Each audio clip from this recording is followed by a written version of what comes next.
So in 2018, I got my first motorcycle. It was a 1980 CM400T. It's a Honda. I'd never been on a motorcycle. I didn't know anybody that rode motorcycles. I didn't come from a family of motorcycle enthusiasts or have relatives. I had one relative I remember growing up that rode dirt bikes down in Southern California, but that's all I knew.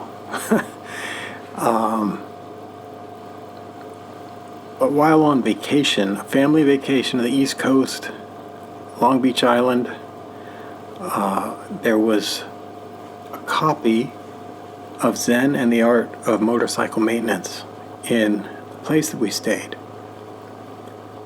So I picked it up and started reading it, and within a few pages, the idea of riding a motorcycle was planted in my brain, and I thought, that seems cool. It's the famous passage about removing the frame and becoming a part of what you're doing. I'm really paraphrasing here, but and the whole book itself is not necessarily about motorcycle maintenance, so it's more of a philosophy book, but still good. Anyway, I read that and I thought, that's what I want to do. I wasn't real satisfied with my job at the time. I'm now divorced, so that wasn't the most satisfying thing in the world either.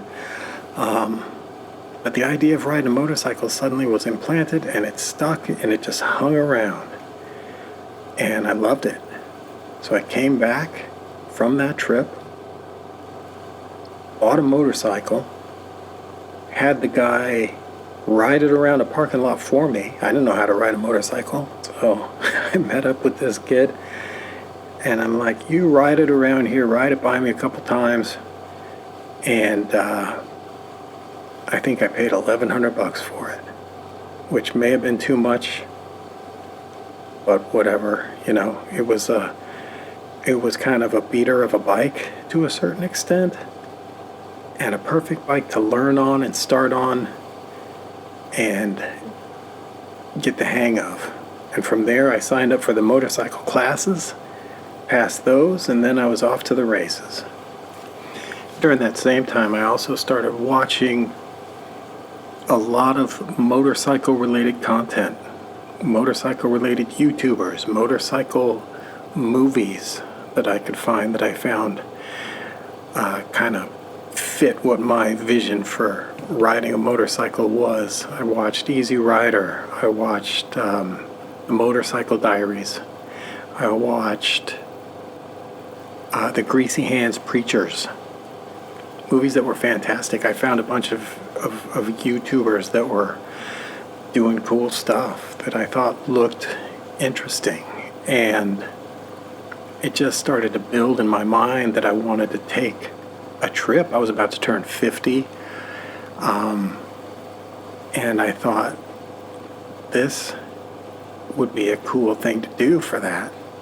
I could ride a motorcycle across country, which is what I originally had planned to do. I didn't know that I would be going north to south. Originally, I thought I might be going east to west, and for some reason, south just appealed more. I wanted to go through Utah and Arizona and Idaho, and see some kind of desert-type landscapes. So that ended up being ultimately the direction that I chose. Initially, I was still, up to a couple months before, I was still thinking maybe I could just head east and go see Mount Rushmore. That's a pretty good trip.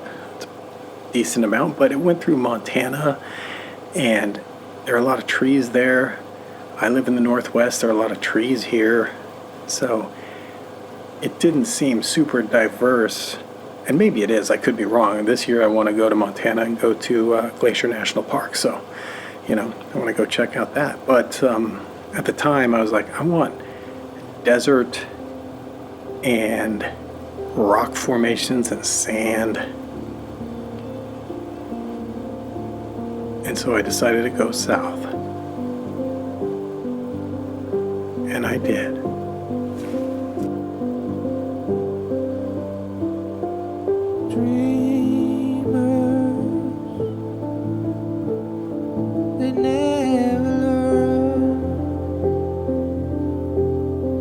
we never learn.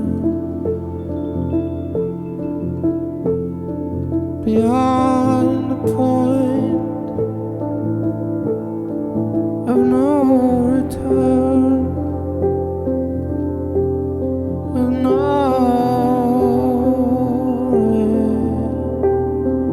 return. When it's too